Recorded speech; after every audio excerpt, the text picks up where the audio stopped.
২৪-এর গণঅভ্যুত্থানের মুখে পতন ঘটে আওয়ামী লীগ সরকারের। ৪ স্তরের নিশ্ছিদ্র নিরাপত্তার চাদরে ঘেরা গণভবন থেকে একরকম পালিয়ে প্রাণে বাঁচেন সাবেক প্রধানমন্ত্রী শেখ হাসিনা।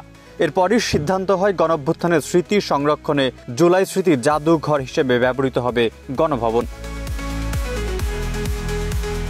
জুলাই স্মৃতি জাদুঘরের কাজ প্রায় শেষ পর্যায়ে। এখন চলছে জাদুঘরের জন্য স্মারক সংগ্রহের কাজ। আগামী ৫ আগস্ট প্রধান উপদেষ্টা ডক্টর মোহাম্মদ ইউনূসের জাদুঘরটি উদ্বোধনের কথা রয়েছে। চলছে সে অনুযায়ী প্রস্তুতিও। সংশ্লিষ্টরা জানান, গণঅভ্যুত্থান স্মৃতি জাদুঘরে জুলাই আন্দোলন স্থিরচিত্র, বিভিন্ন স্মারক, নানা উপকরণ, শহীদদের জামা কাপড়, চিঠি, গুরুত্বপূর্ণ নথিপত্র, ওই সময়ের পত্রিকার কাটিং, অডিও ভিডিও সহ বিভিন্ন স্মৃতি স্মারক থাকবে। এছাড়া সেখানে বিশেষ স্থান পাচ্ছে স্বৈরাচার ও গণহত্যাকারী শেখ হাসিনার পালিয়ে যাওয়ার দৃশ্য। এ জাদুঘর বাংলাদেশ জাতীয় জাদুঘরের একটি অংশ।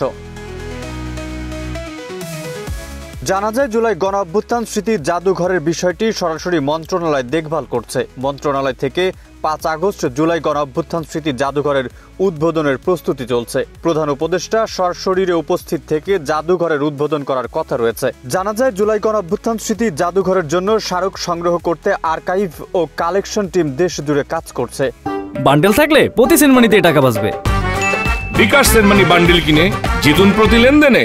দেশের কারো কাছে কোনো স্মৃতি স্মারক থাকলে তা জাদুঘরে পৌঁছানোর জন্য বিজ্ঞাপন সম্প্রচারের উদ্যোগ গ্রহণ করেছে সংস্কৃতি মন্ত্রণালয়। এই জাদুঘরের সংগ্রহশালা যেন জুলাই সংগঠিত ছাত্র জনতার নেতৃত্বে সংঘটিত গণ অভ্যুত্থানের কথা স্মরণ করে দেয়, সে লক্ষ্যে সব ধরনের আয়োজন উপস্থাপনের নিরন্তর প্রচেষ্টা অব্যাহত রেখেছেন দায়িত্বপ্রাপ্তরা।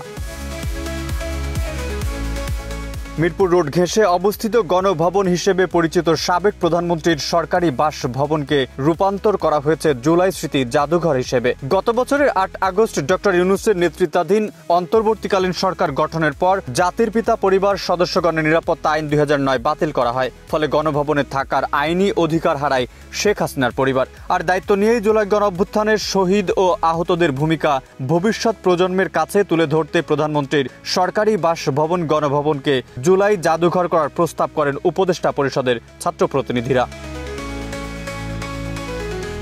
গত বছরের ৫ সেপ্টেম্বর অন্তর্বর্তীকালীন সরকারের পঞ্চম সভায় গণভবনে জুলাই গণঅভ্যুত্থান স্মৃতি জাদুঘর প্রতিষ্ঠার সিদ্ধান্ত নেওয়া হয়। ২ নভেম্বর তৎকালীন উপদেষ্টা মোহাম্মদ নাহিদ ইসলাম গণভবনকে জুলাই গণঅভ্যুত্থান স্মৃতি জাদুঘর রূপান্তরের জন্য কমিটি ঘোষণার কথা জানান। এরপর ধাপে ধাপে ওই জাদুঘরের কাজ ত্বরান্বিত হয়েছে। বছর ঘুরতে যা উদ্বোধনের দোরগোড়ায়।